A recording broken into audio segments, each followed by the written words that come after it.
नमस्कार आप सभी को। ये पार्ट सेकंड के स्टूडेंट्स के लिए अधिगम का आकलन विषय के अंतर्गत आज हम पहले यूनिट का पहला पॉइंट जो है वो डिस्कस करने जा रहे हैं। पहली यूनिट है आकलन के आधारों से हम संपर्क है और उसका पहला बिंदु है असेसमेंट। आकलन क्या होता है, तो आइए शुरू करते हैं। प्रश्न उठता है कि आकलन होता क्या। दोस्तों, हम और आप अपने जीवन में कई चीज़ों का असेसमेंट करते हैं कि ये इसकी क्षमताएं कितनी है, किसी विद्यार्थी की क्षमताएं कितनी है, हमारे पास जो सामग्री है वो अंदाजन कितने दिनों तक चल पाएगी, ये जो सामग्री हमारे पास है इसका हम क्या क्या उपयोग कर सकते हैं, भविष्य में हमारे लिए किस तरह उपयोगी होगी।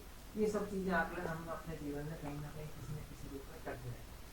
अगर शिक्षण प्रक्रिया में देखा जाए तो विद्यार्थियों का हम आकलन करते हैं कि हमने जो पढ़ाया है उसको कितना समझ में आया है, हमारे पढ़ाने से पहले बच्चे को कितना आता था, उसका ज्ञान क्या था, पूर्व ज्ञान और वर्तमान में जो ज्ञान हमने उसको प्रदान किया है वो भविष्य में उसके किस प्रकार काम आएगा, इस ज्ञान का उपयोग करते हैं वो आगे क्या क्या अपने जीवन में कर पाएगा, वर्तमान अधिगम यानी अभी तक उसने जो सीखा है वो, और भविष्य में उसकी कौन सी अधिगम क्षमताएं होंगी वो, उनके बारे में गुणात्मक और मात्रात्मक सूचनाएं प्राप्त करना।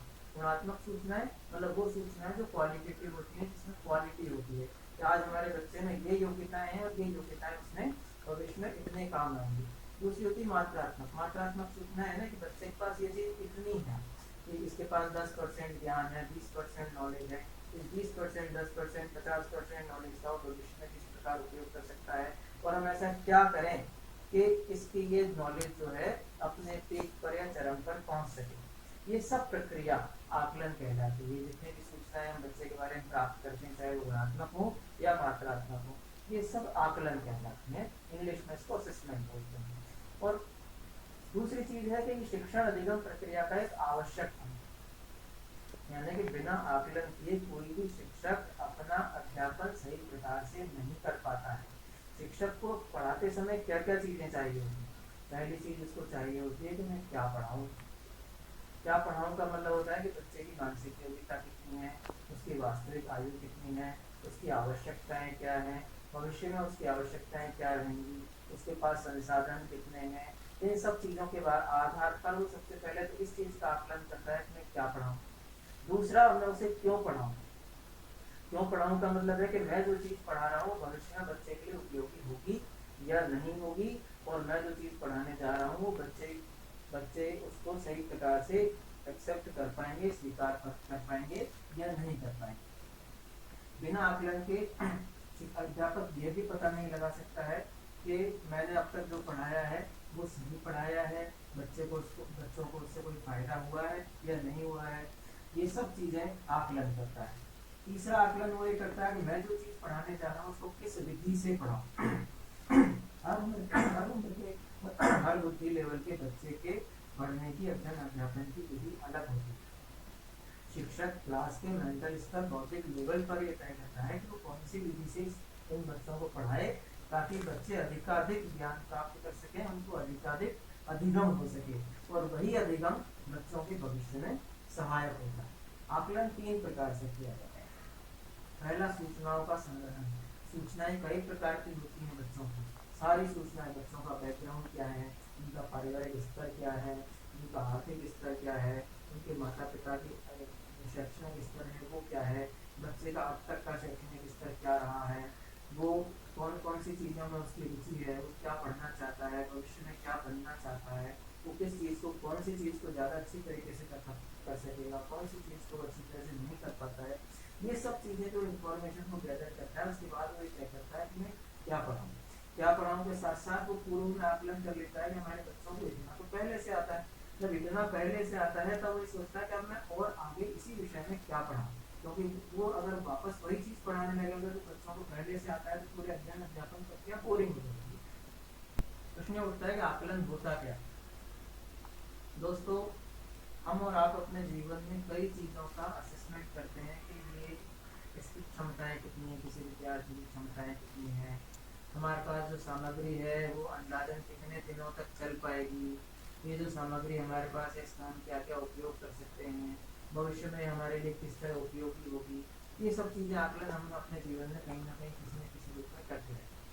अगर शिक्षक शिक्षण प्रक्रिया में देखा जाए तो विद्यार्थियों का हम आकलन करते हैं कि हमने जो पढ़ाया है उसको कितना समझ में आया है, हमारे पढ़ाने से पहले बच्चे को कितना आता था, उसका ज्ञान क्या था, पूर्व ज्ञान और वर्तमान में जो ज्ञान हमने उसको प्रदान किया है वो भविष्य में उसके किस प्रकार काम आएगा, इस ज्ञान का उपयोग करते हैं वो आगे क्या क्या अपने जीवन में कर पाएगा, वर्तमान अधिगम यानी अभी तक उसने जो सीखा है वो, और भविष्य में उसकी कौन सी अधिगम क्षमताएं होंगी वो, उनके बारे में गुणात्मक और मात्रात्मक सूचनाएं प्राप्त करना।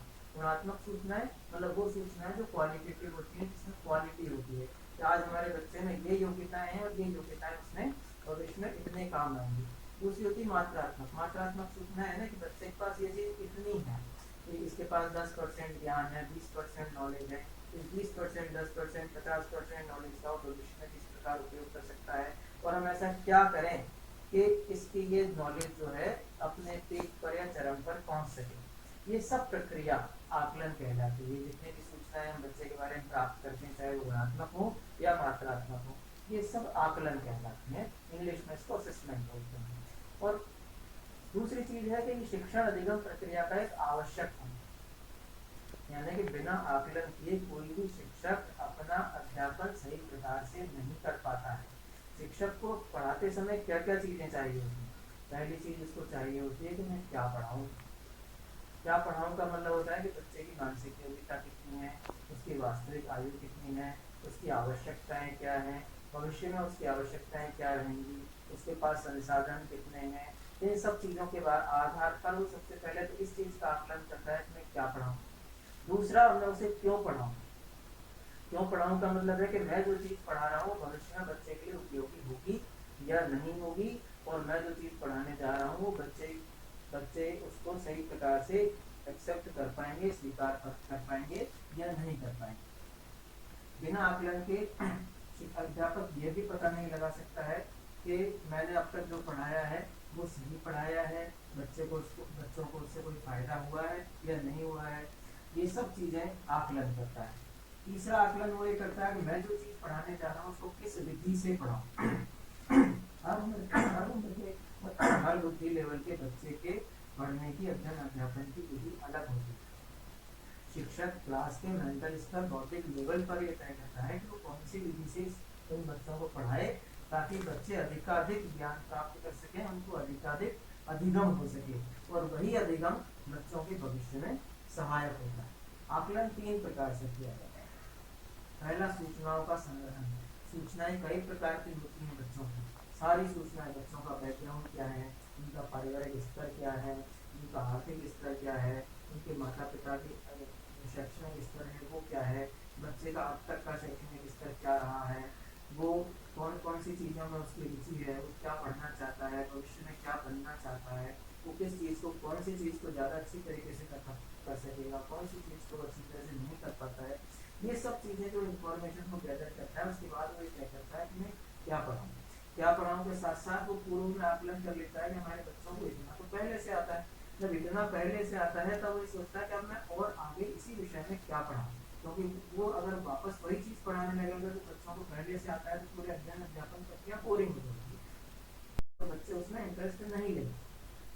बच्चे इंटरेस्ट लें इसका मतलब है कि अब तक जो ज्ञान बच्चों को प्राप्त है उसको यूज करते हुए, उसका उपयोग करते हुए, उसको सीढ़ी बनाकर आगे का ज्ञान वो बच्चों को प्राप्त करे, और वो सारी सूचनाएं प्राप्त करे जिनके आधार पर वो तय कर सकेगा कि मुझे कौन सा टॉपिक पढ़ाना है और उस टॉपिक में कौन से कंटेंट पढ़ाने हैं, उन कंटेंट का कठिनाई स्तर क्या होगा, उन कंटेंट को मैं कौन से विधियों से पढ़ाऊंगा और कितनी देर तक पढ़ाऊंगा, उनका मूल्यांकन किस प्रकार करूंगा और उनका आकलन किस प्रकार। इसका दूसरा स्टेप है आकलन की प्रक्रिया का सूचनाओं का विश्लेषण। अब तक उसने जितनी भी सूचनाएं बच्चे के संबंध में प्राप्त करी वो 2 प्रकार है। पहली, उसने अब तक कितना प्राप्त कर लिया। दूसरा, मैंने जो पढ़ाया है उससे कितना गेन कर रहा है, कितना प्राप्त कर रहा है। ये गेन कर रहा है, प्राप्त कर रहा है, वो एक मूल्यांकन करेगा, बच्चे का मूल्यांकन करेगा, टेस्ट लेगा, परख लेगा, कुछ लेगा, जिससे उसको पता चल जाएगा कि मैंने जो पढ़ाया है वो अब तक बच्चों के फायदे का रहा है या नहीं। पर अगर कोई कठिनाई आ रही है तो मैं निदानात्मक परीक्षण करूंगा या उपचारात्मक शिक्षण दूंगा, जिस भी चीज की मुझे आवश्यकता होगी वो मैं करूंगा। तीसरी प्रक्रिया है निष्कर्ष। आकलन साथ सभी प्रकार की सूचना उसने पूर्व ज्ञान भी, बच्चों का पूर्व स्थिति भी प्राप्त कर ली, पहले से तो कितना ज्ञान है वो भी प्राप्त कर लिया, उसने खुद को पढ़ा भी लिया, पढ़ाने के बाद भी उसने दोबारा आकलन कर लिया, असेसमेंट कर लिया और ये पता कर लिया कि विश्लेषण कितना है, बच्चों को कितना समझ में आया, उनका बौद्धिक स्तर या अधिगम स्तर कितना डेवलप हुआ। उस डेवलप होने के आधार पर तय करेगा, निष्कर्ष प्राप्त करेगा तो मैंने जो पढ़ाया है उसमें मैं कितना सफल हुआ।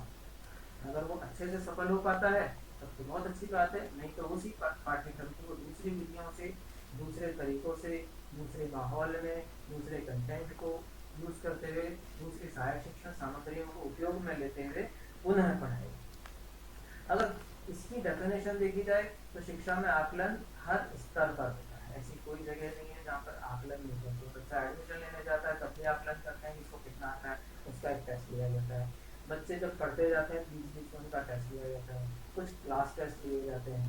इन सब चीज़ों के आधार पर आकलन किया जाता है। जब शिक्षक अगर आकलन करता है तो सबसे पहला आकलन करता है कि बच्चों को कितना आता है, दूसरा आकलन करता है कि बच्चे सीखने के लिए कितने तत्पर हैं, अधिगम में तत्परता है, शिक्षण के प्रति उनकी तत्परता है या नहीं है। तीसरा आकलन करता है उनकी अधिगम की प्रगति कितनी हुई है, कितना सीख पाए हैं वो। अगर वो अच्छे से सीख रहे हैं तो शिक्षक को भी ऊर्जा मिलती है, वो और आगे पढ़ाता है, पता है शिक्षण के प्रति उसकी तत्परता है या नहीं है। तीसरा आकलन करता है उनकी अधिगम की प्रगति कितनी हुई है, कितना सीख पाए हैं वो।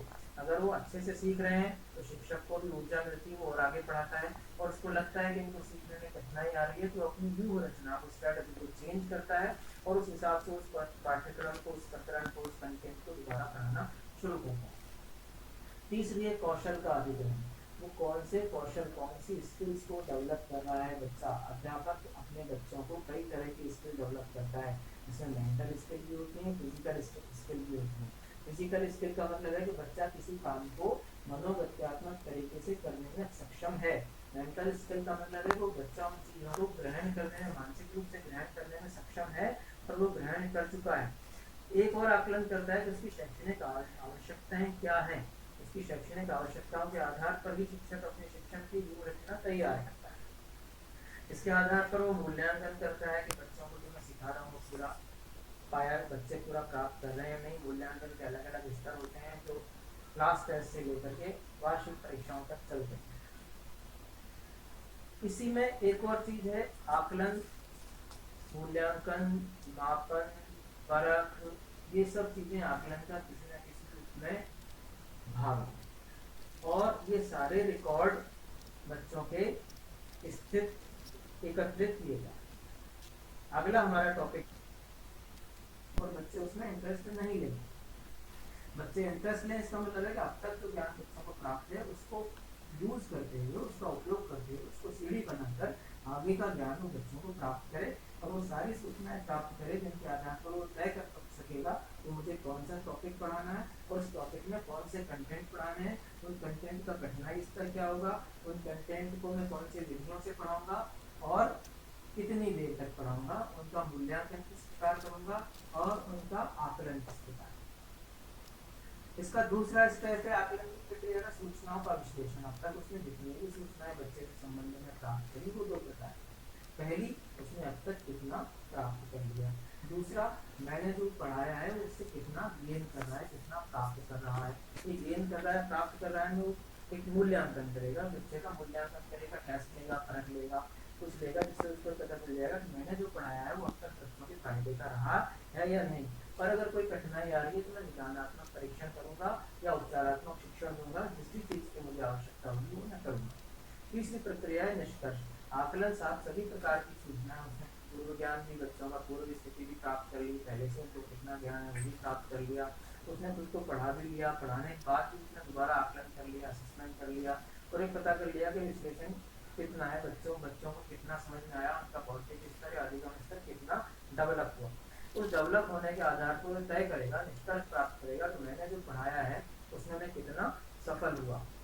अगर वो अच्छे से सफल हो पाता है तब तो बहुत अच्छी बात है, नहीं तो उसी पाठ्यक्रम को दूसरी विधियों से, दूसरे तरीकों से, दूसरे माहौल में, दूसरे कंटेंट को यूज करते हुए, दूसरी सहायक शिक्षण सामग्रियों को उपयोग में लेते हुए पुनः पढ़ाएगा। अगर इसकी डेफिनेशन देखी जाए तो शिक्षा में आकलन हर स्तर पर होता है, ऐसी कोई जगह नहीं है जहाँ पर आकलन नहीं करते। बच्चा एडमिशन लेने जाता है तब भी आकलन करते हैं कि इसको कितना आता है, उसका एक टेस्ट लिया जाता है। बच्चे जब पढ़ते जाते हैं बीच बीच में उनका टेस्ट लिया जाता है, कुछ क्लास टेस्ट लिए जाते हैं। इन सब चीज़ों के आधार पर आकलन किया जाता है। जब शिक्षक अगर आकलन करता है तो सबसे पहला आकलन करता है कि बच्चों को कितना आता है। दूसरा आकलन करता है कि बच्चे सीखने के लिए कितने तत्पर हैं, अधिगम में तत्परता है, शिक्षण के प्रति उनकी तत्परता है या नहीं है। तीसरा आकलन करता है उनकी अधिगम की प्रगति कितनी हुई है, कितना सीख पाए हैं वो। अगर वो अच्छे से सीख रहे हैं तो शिक्षक को भी ऊर्जा मिलती है, वो और आगे पढ़ाता है, पढ़ता है, शिक्षण के प्रति उनकी तत्परता है या नहीं है। तीसरा आकलन करता है उनकी अधिगम की प्रगति कितनी हुई है, कितना सीख पाए हैं वो। अगर वो अच्छे से सीख रहे हैं तो शिक्षक को भी ऊर्जा मिलती है, वो और आगे पढ़ाता है, और उसको लगता है कि इनको सीखने में कठिनाई आ रही है तो अपनी व्यूह रचना को, स्ट्रेटजी को चेंज करता है और उस हिसाब से उस पाठ्यक्रम को, उस प्रकरण को, उस कंटेंट को दोबारा पढ़ाना शुरू करता है। तीसरी है कौशल का अधिग्रहण। वो कौन से कौशल, कौन सी स्किल्स को डेवलप कर रहा है बच्चा। अध्यापक अपने बच्चों को कई तरह की स्किल डेवलप करता है, जिसमें मेंटल स्किल भी होती है, फिजिकल स्किल भी होती है। फिजिकल स्किल का मतलब है कि बच्चा किसी काम को मनोगत्यात्मक तरीके से करने में सक्षम है। मेंटल स्किल का मतलब है कि बच्चा उन चीज़ों को ग्रहण करने में, मानसिक रूप से ग्रहण करने में सक्षम है और वो ग्रहण कर चुका है। एक और आकलन करता है कि उसकी शैक्षणिक आवश्यकताएं क्या हैं। इसकी शैक्षणिक आवश्यकताओं के आधार पर भी शिक्षक अपने शिक्षण की व्यूह रचना तैयार करता है। इसके आधार पर वो मूल्यांकन करता है कि बच्चों को जो मैं सिखा रहा हूँ पूरा पाया, बच्चे पूरा प्राप्त कर रहे हैं नहीं। मूल्यांकन के अलग अलग स्तर होते हैं जो क्लास टेस्ट से लेकर के वार्षिक परीक्षाओं तक चलते हैं। इसी में एक और चीज है आकलन, मूल्यांकन, मापन, परख, ये सब चीजें आकलन का किसी न किसी रूप में भाग, और ये सारे रिकॉर्ड बच्चों के स्थित एकत्रित किए जाए। अगला हमारा टॉपिक एक मनोवैज्ञानिक है एलन, 2004 में उन्होंने एक परिभाषा दी थी कि आकलन में विद्यार्थियों के अधिगम को परिष्कृत करने हेतु संचालित किए जाने वाले सभी कार्यक्रमों हेतु अनुभवजन्य आंकड़े सम्मिलित होते हैं। शिक्षक विद्यालय में विद्यार्थियों के अधिगम को परिष्कृत करने हेतु अनेक गतिविधियां संचालित करता है। इसमें कक्षा का शिक्षण भी होता है, प्रयोगशाला शिक्षण भी होता है, बच्चे स्वयं प्रयोग भी करते हैं, बच्चों को होम असाइनमेंट्स भी दिए जाते हैं, बच्चों को किसी समस्या के समाधान करने को प्रेरित भी किया जाता है, बच्चों को प्रयोजना भी दी जाती है, और ऐसी कई गतिविधियां विद्यालय में, चाहे वो शैक्षणिक हो, सह शैक्षणिक हो, की जाती है संचालित, जिनमें विद्यार्थी कुछ न कुछ अनुभव करता है। इन सभी गतिविधियों के दौरान अध्यापक उनका मूल्यांकन करता है, अवलोकन करता है। उस अवलोकन के माध्यम से अध्यापक ये निर्धारित करता है कि जो गतिविधियां संचालित की जा रही हैं उनको करने में विद्यार्थियों के पास कितना ज्ञान और कौशल है, और भविष्य में अगर इस तरह की परिस्थितियां उनके समक्ष आएंगी, ऐसी गतिविधियों में अगर उनको सम्मिलित होना होगा तो वो किस हद तक सफल हो पाएंगे। ये सब चीजें जो ये जो सूचनाएं वो विद्यार्थियों के बारे में एकत्रित करता है, वो सब आकलन के अंतर्गत आती है। एक और परिभाषा गोबार्ड ने दी थी 2000 में, जिसके अनुसार आकलन के अंतर्गत शैक्षणिक अनुभवों के परिणाम स्वरूप विद्यार्थियों के ज्ञान, अधिगम और विद्यार्थी क्या क्या कर सकते हैं के संदर्भ में विभिन्न स्रोतों से प्राप्त आंकड़े एकत्रित करना और उन पर चर्चा करना संभव। इस प्रक्रिया का समापन तब होता है जब आकलन के पश्चात अधिगम में सुधार हेतु प्रयत्न किए जाते हैं। यानी क्या क्या चीजें शामिल है आकलन में? शैक्षिक अनुभवों के परिणाम स्वरूप जितने भी अनुभव चाहे अध्यापक को हुए अपने अध्ययन अध्यापन प्रक्रिया के दौरान विद्यार्थियों के संदर्भ में, उसमें विद्यार्थियों का ज्ञान कितना बढ़ा, विद्यार्थियों ने कितना अधिगम किया, इस ज्ञान और अधिगम के आधार पर विद्यार्थी भविष्य में क्या क्या कर सकते हैं, किन किन चुनौतियों का सामना कर सकते हैं, किन योजनाओं को, किन व्यवसायों को अपना सकते हैं, इस संदर्भ में वो सूचनाएं एकत्रित करता है और स्वयं से, अपने सहकर्मियों से, विद्यार्थियों से, विद्यार्थियों के अभिभावकों से और अन्य शिक्षकों के साथ, जितने भी शिक्षाविद हैं उनके साथ चर्चा करता है, और उन चर्चा के आधार पर वो निर्णय निकालता है कि विद्यार्थियों के अधिगम को परिष्कृत करने हेतु उसे और क्या प्रयास करना चाहिए। इनका समापन, ये जो प्रक्रिया है तभी समाप्त होती है जब अध्यापक इस प्रक्रिया के दौरान जितने निष्कर्ष प्राप्त होते हैं उन पर कार्य करना शुरू कर देता है। कोई भी बालक 100% परिष्कृत नहीं होता है, किंतु अध्यापक निरंतर प्रयास करता रहता है, निरंतर आकलन करता है, बार काम करता है, फिर विद्यार्थियों पर उन उपायों को अपनाता है जिसका अधिगम परिष्कृत हो, उसके बाद दोबारा आकलन करता है कि ये जो मैंने अभी कार्य किया ये कितना सफल रहा कितना नहीं रहा, और ये प्रक्रिया एक के बाद एक चलती रहती है। हमारा अगला टॉपिक है आकलन के अनुप्रयोग।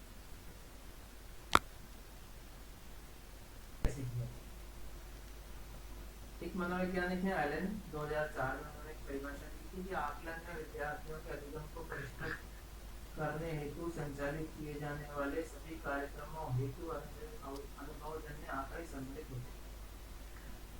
शिक्षक विद्यालय में विद्यार्थियों के अधिगम को परिष्कृत करने हेतु अनेक गतिविधियां संचालित करता है।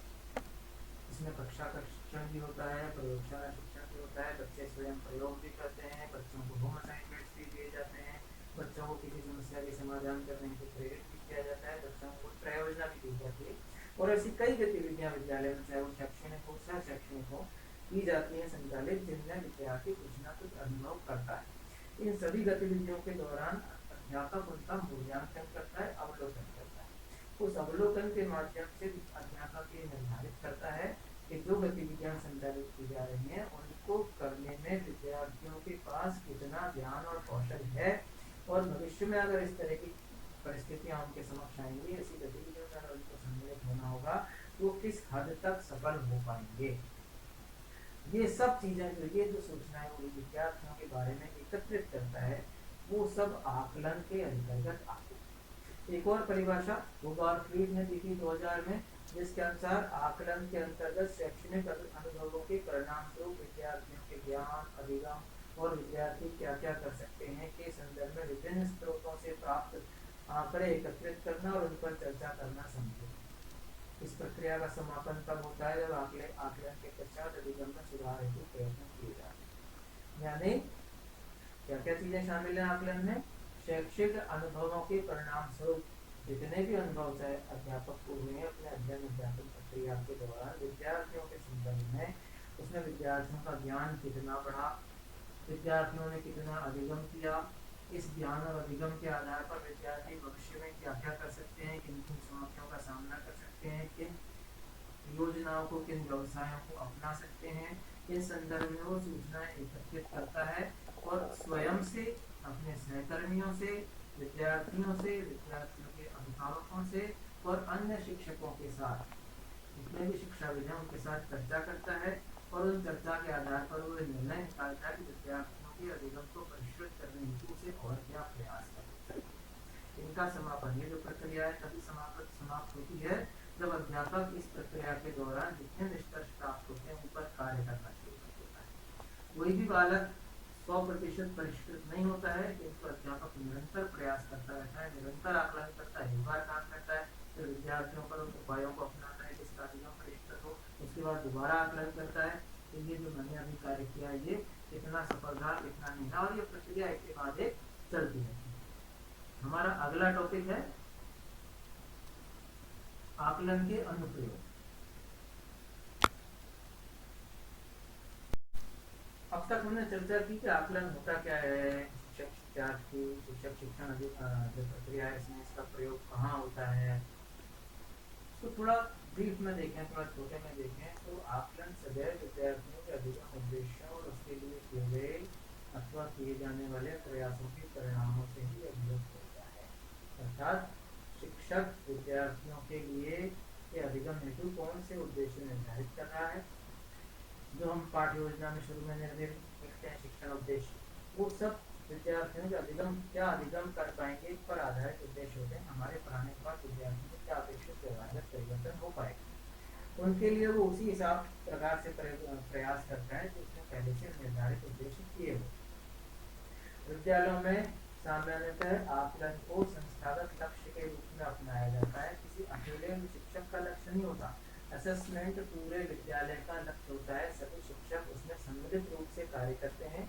एक शिक्षक किसी पार्ट का असेसमेंट करता है, दूसरा शिक्षक किसी पार्ट का असेसमेंट करता है, सभी शिक्षक मिल करके जब म्यूचुअल असेसमेंट करते हैं तो विद्यार्थी का समग्र आकलन होता है, जिसके आधार पर विद्यार्थी को ओवरऑल ग्रेडिंग प्रदान की जाती है। अलग अलग सब्जेक्ट में तो ग्रेडिंग होती है, अलग अलग एक्टिविटी में ग्रेडिंग होती है, लेकिन सभी शिक्षक मिलकर के जो आकलन करते हैं उसका एक समग्र रिजल्ट ये कहलाता है कि विद्यार्थी की ये मानसिक क्षमता है, ये बौद्धिक क्षमता है, ये अधिगम क्षमता है और भविष्य में विद्यार्थी ने इन चुनौतियों का सामना करने को सक्षम बन चुका है।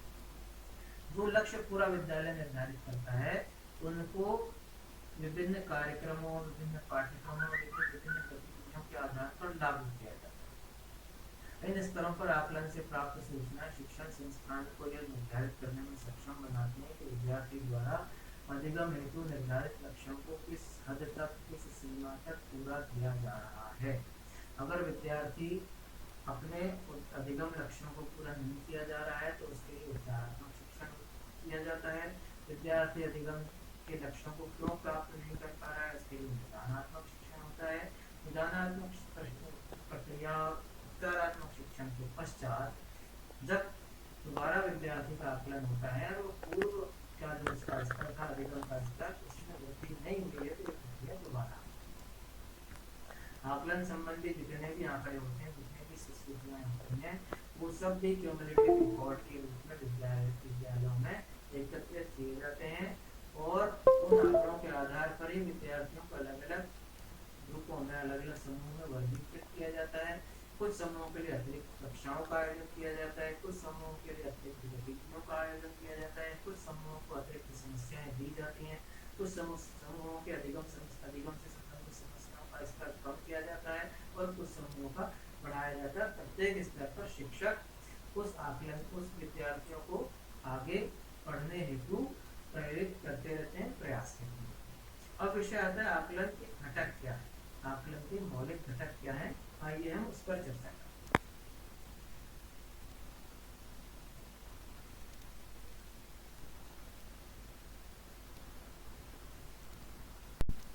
अब तक हमने चर्चा की कि आकलन होता क्या है, शिक्षक शिक्षण जो प्रक्रिया है इसमें इसका प्रयोग कहाँ होता है, तो थोड़ा ब्रीफ में देखें, थोड़ा छोटे में देखें तो आकलन सदैव विद्यार्थियों के अधिगम उद्देश्यों और उसके लिए किए गए अथवा किए जाने वाले प्रयासों के परिणामों से ही अभिव्यक्त होता है।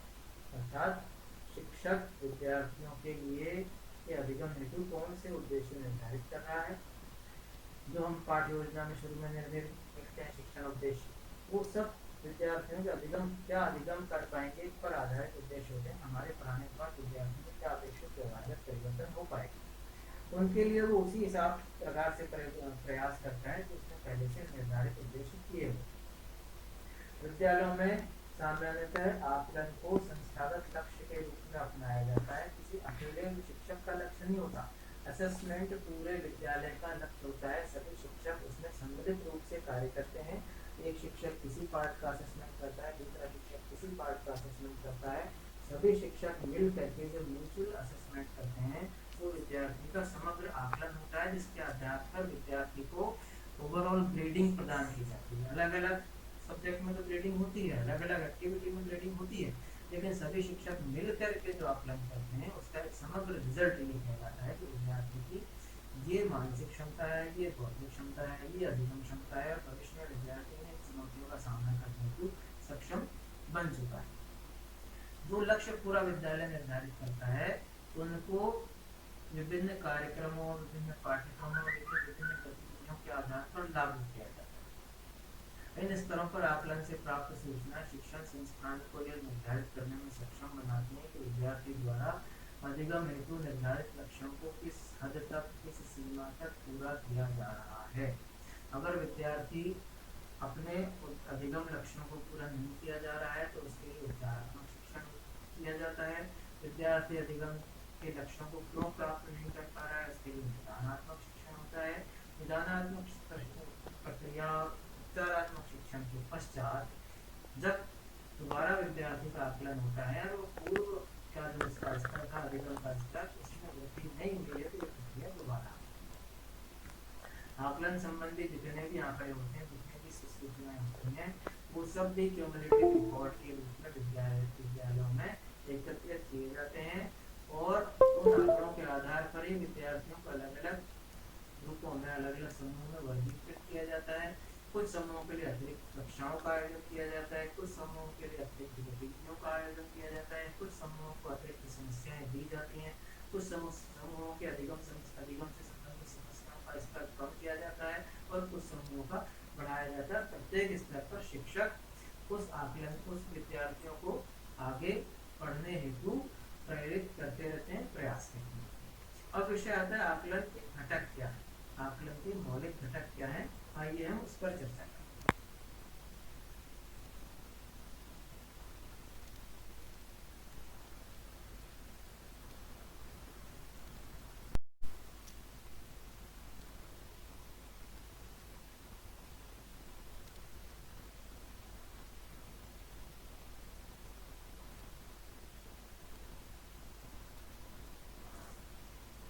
बिंदु है आकलन के मौलिक घटक। कौन कौन से घटक हैं, कौन कौन से कंपोनेंट्स हैं जो आकलन में, असेसमेंट में सम्मिलित है।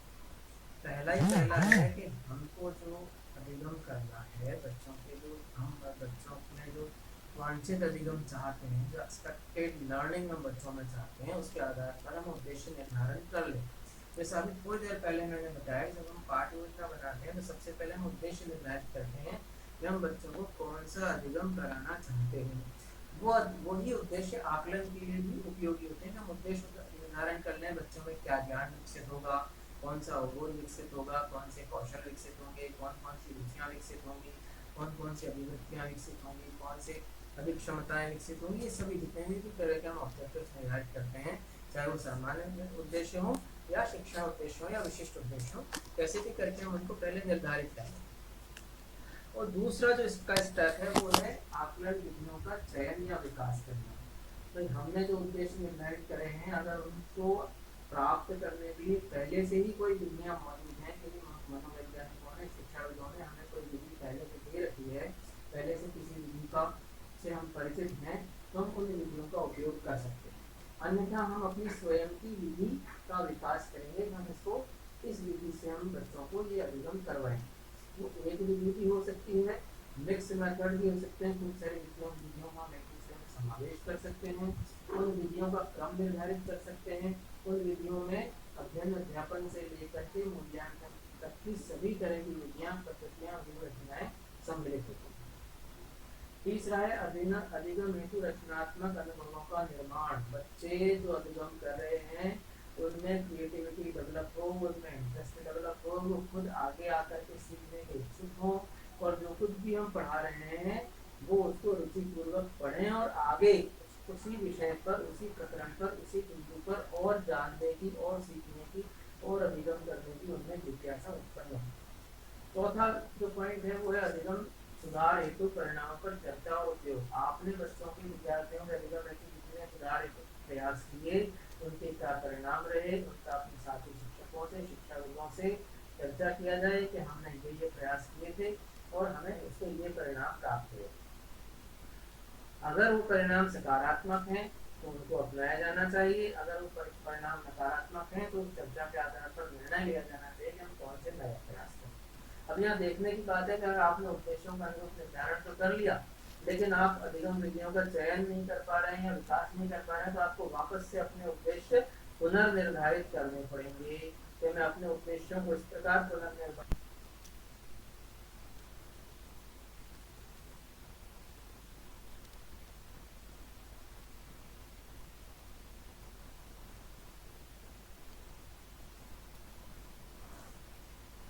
बिंदु है आकलन के मौलिक घटक। कौन कौन से घटक हैं, कौन कौन से कंपोनेंट्स हैं जो आकलन में, असेसमेंट में सम्मिलित है। पहला है कि हमको जो अधिगम करना है, बच्चों के जो हम बच्चों में जो वांछित अधिगम चाहते हैं, जो एक्सपेक्टेड लर्निंग हम बच्चों में चाहते हैं, उसके आधार पर हम उद्देश्य निर्धारण कर लें। जैसे अभी थोड़ी देर पहले मैंने बताया, जब हम पाठ योजना बनाते हैं तो सबसे पहले हम उद्देश्य निर्धारित करते हैं कि हम बच्चों को कौन सा अधिगम कराना चाहते हैं। वही उद्देश्य आकलन के लिए भी उपयोगी होते हैं। हम उद्देश्य निर्धारण कर लें, बच्चों में क्या ज्ञान विकसित होगा, कौन सा अवबोध विकसित होगा, कौन से कौशल विकसित होंगे, कौन कौन सी रुचियाँ विकसित होंगी, कौन कौन सी अभिव्यक्तियाँ विकसित होंगी, कौन से अधिक क्षमताएं विकसित होंगी। ये सभी जितने भी तरह के हम ऑब्जेक्टिव्स निर्धारित करते हैं, चाहे वो सामान्य उद्देश्य हो या शिक्षा उद्देश्यों या विशिष्ट उद्देश्यों, कैसे भी करके हम उनको पहले निर्धारित करें। और दूसरा जो इसका स्टेप है वो है आकलन विधियों का चयन या विकास करना।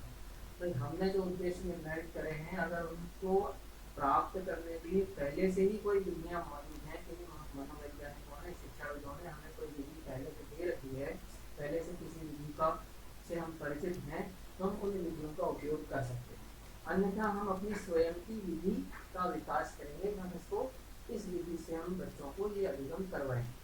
वो एक विधि भी हो सकती है, मिक्स मेथड भी हो सकते हैं, खूब सारी विधियों का हम एक दूसरे में समावेश कर सकते हैं, उन विधियों का क्रम निर्धारित कर सकते हैं, उन विधियों में अध्ययन अध्यापन से लेकर के मूल्यांकन तक की सभी तरह की विधियां, पद्धतियां, व्यूह सम्मिलित होती हैं।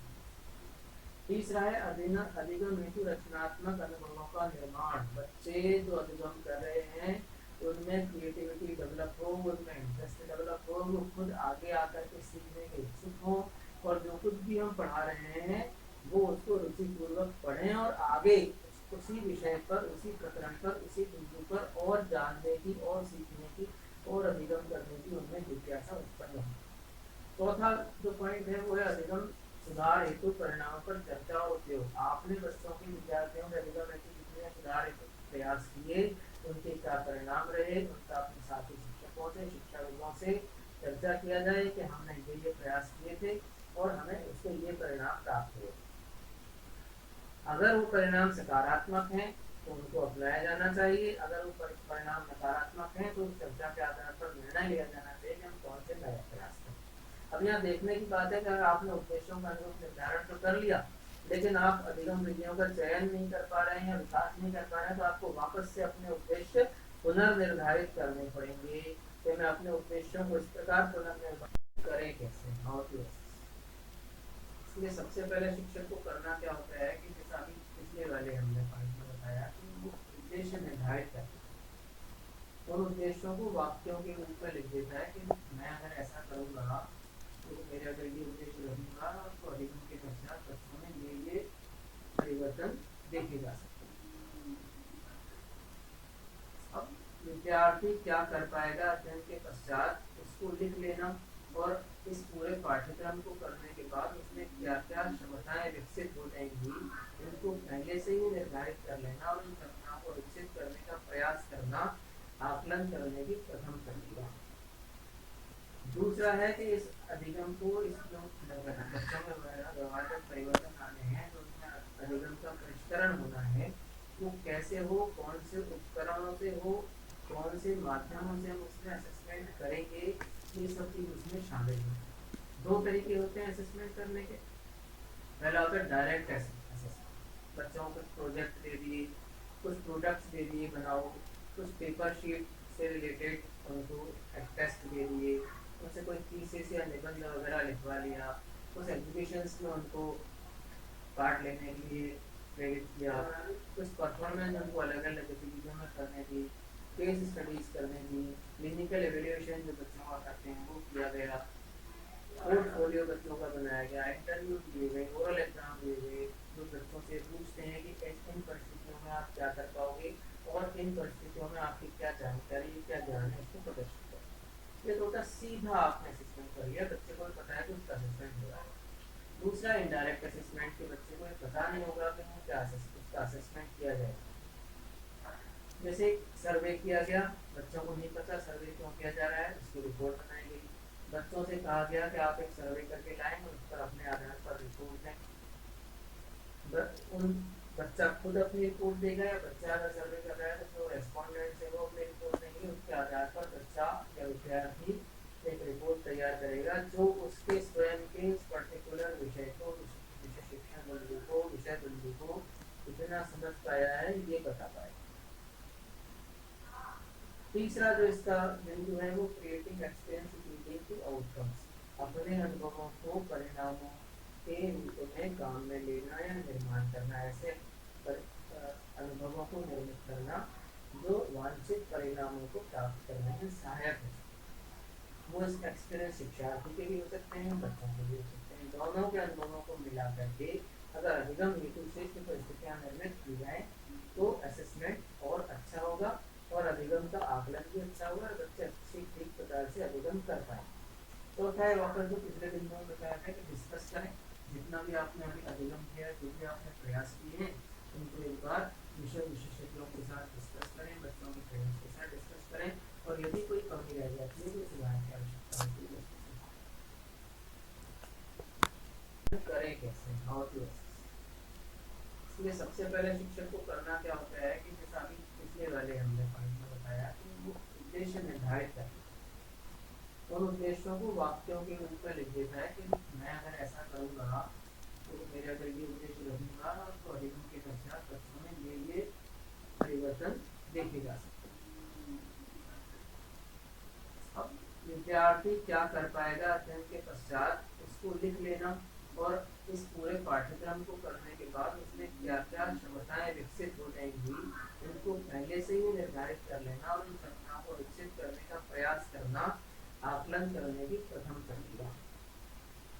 दूसरा है कि इस अधिगम को इस जो बच्चों में व्यवहार में परिवर्तन आने हैं, तो उसमें अधिगम का परिष्करण होना है, वो कैसे हो, कौन से उपकरणों से हो, कौन से माध्यमों से हम उसमें असेसमेंट करेंगे, ये सब चीज उसमें शामिल है। दो तरीके होते हैं असेसमेंट करने के। पहला होता है डायरेक्ट असेसमेंट, बच्चों को प्रोजेक्ट दे दिए, कुछ प्रोडक्ट्स दे दिए बनाओ, कुछ पेपर शीट से रिलेटेड उनको टेस्ट दे दिए, उनसे कोई थीसिस या निबंध वगैरह लिखवा लिया, कुछ एग्जीबिशंस में उनको पार्ट लेने के लिए प्रेरित किया, कुछ परफॉर्मेंस उनको अलग अलग गतिविधियों में करने दी, केस स्टडीज करने दी, क्लिनिकल एवेल्यूएशन जो बच्चों का करते हैं वो किया गया, पोर्टफोलियो बच्चों का बनाया गया, इंटरव्यू दिए गए, ओरल एग्जाम दिए गए, जो बच्चों से पूछते हैं कि इन परिस्थितियों में आप क्या कर पाओगे और इन परिस्थितियों में आपकी क्या जानकारी, क्या ज्ञान है, उसको प्रदर्शित करें। ये तो होता सीधा आपने असेसमेंट कर लिया, बच्चे को पता है कि उसका असेसमेंट हो रहा है। दूसरा इनडायरेक्ट असेसमेंट के बच्चे को पता नहीं होगा कि क्या उसका असेसमेंट किया जाएगा।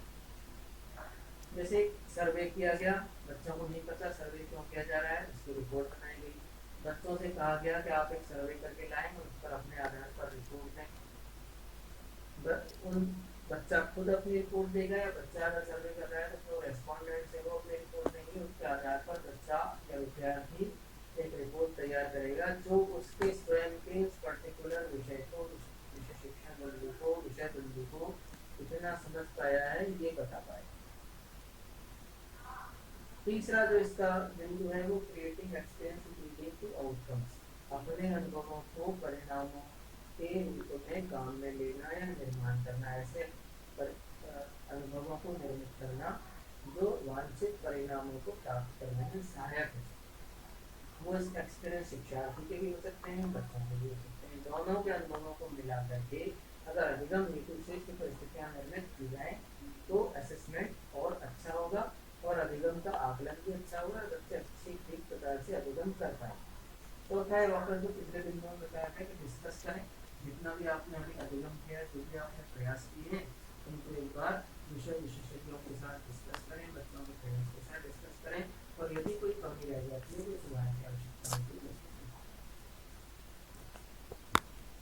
असेसमेंट साइकिल, अब तक हमने आकलन में जो पढ़ा उसमें बार बार एक ही चीज हमने रिपीट करी कि पहले डिसाइड कर लो करना क्या है, फिर करोगे तो कौन सी विधियों से करोगे, उन विधियों के लिए आपने जो प्रयास किए उनके क्या परिणाम रहे, और अब तक आपने जो अनुभव प्राप्त किए उनका आप प्रयोग कैसे करें, विषय विशेषज्ञों से चर्चा करें और विद्यार्थियों के अधिगम को सुधारने का प्रयास करें। ये सब मिलकर के अधिगम का एक चक्र बनाए।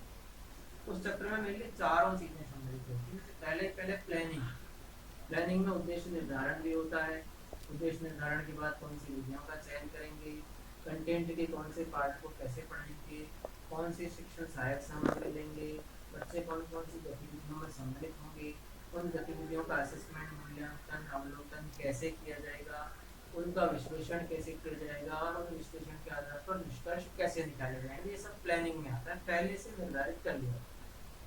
दूसरा होता है क्रिया, आपने प्लान कर लिया लेकिन अब उसको धरातल पर लाना है, तो मैं इन सभी चीजों का जो मुझे ज्ञान है उसका उपयोग कैसे करूं कि मैं प्रभावी शिक्षण कर पाऊं, बच्चों में रुचि विकसित कर सकूं, जो मेरे पूर्व निर्धारित शिक्षण उद्देश्यों को प्राप्त करूं, बच्चों के अधिगम स्तर को वृद्धि कर सकूं, प्रशिक्षण तीसरा होता है चेक।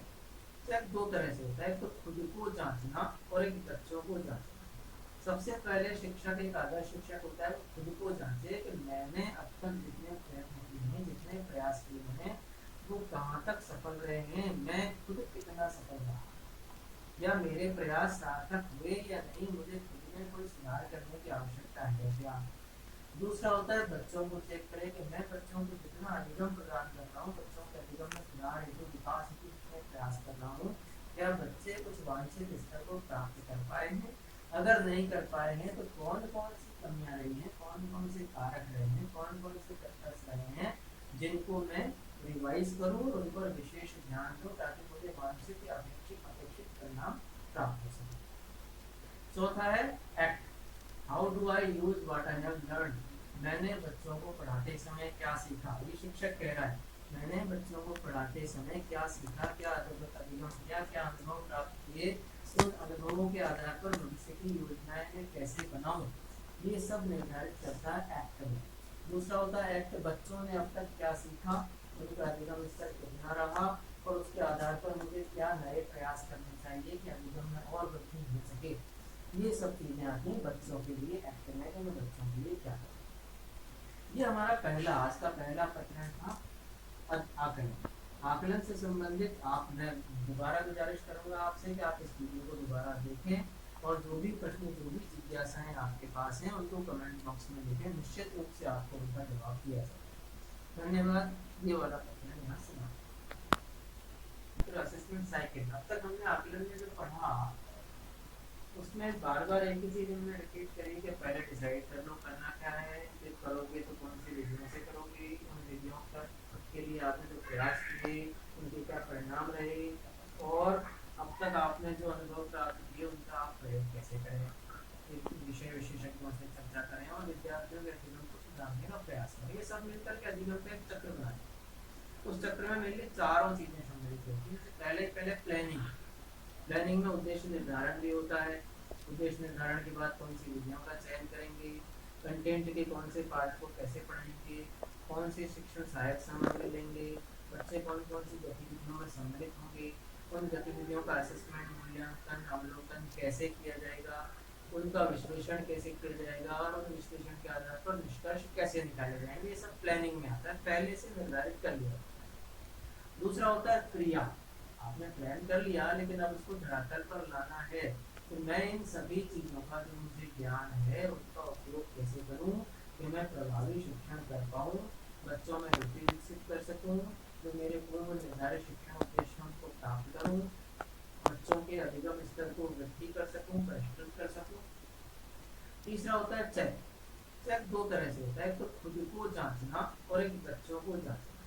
सबसे पहले शिक्षक, एक आदर्श शिक्षक होता है, खुद को जांचे कि मैंने अब तक जितने प्रयत्न किए हैं, जितने प्रयास किए हैं, वो कहाँ तक सफल रहे हैं, मैं खुद कितना सफल रहा, या मेरे प्रयास सार्थक हुए या नहीं, मुझे खुद में कोई सुधार करने की आवश्यकता है क्या। दूसरा होता है बच्चों को चेक करें कि मैं बच्चों को जितना अधिगम प्रदान कर रहा हूँ, बच्चों के अधिगम में सुधार हेतु विकास हेतु जितने प्रयास कर रहा हूँ, क्या बच्चे कुछ वांछित स्तर को प्राप्त कर पाए हैं। अगर नहीं कर पाए हैं तो कौन कौन सी कमियां रही हैं, कौन कौन से कारक रहे हैं, कौन कौन से फैक्टर्स रहे हैं जिनको मैं रिवाइज करूं और उन पर विशेष ध्यान दूं ताकि मुझे वांछित या अपेक्षित परिणाम प्राप्त हो सके। चौथा है act. How do I use what I have learn. मैंने बच्चों को पढ़ाते समय क्या सीखा, ये शिक्षक कह रहा है, मैंने बच्चों को पढ़ाते समय क्या सीखा, क्या अधिगम किया, क्या अनुभव प्राप्त किए, उन अनुभवों के आधार पर भविष्य की योजनाएं मैं कैसे बनाऊं, ये सब निर्धारित करता है एक्ट में। दूसरा होता है एक्ट, बच्चों ने अब तक क्या सीखा, उनका अधिगम स्तर कितना रहा और उसके आधार पर मुझे क्या नए प्रयास करने चाहिए कि अधिगम में और वृद्धि हो सके। ये सब चीजें आती हैं बच्चों के लिए एक्ट में, तो मैं बच्चों के लिए क्या करूं। ये हमारा पहला, आज का पहला प्रकरण था आकलन। आकलन से संबंधित आप, मैं दोबारा गुजारिश करूंगा आपसे कि आप इस वीडियो को दोबारा देखें और जो भी प्रश्न, जो भी जिज्ञासाएं आपके पास हैं उनको कमेंट बॉक्स में लिखें, निश्चित रूप से आपको उनका जवाब दिया जाएगा। धन्यवाद। ये वाला प्रकरण यहाँ समाप्त।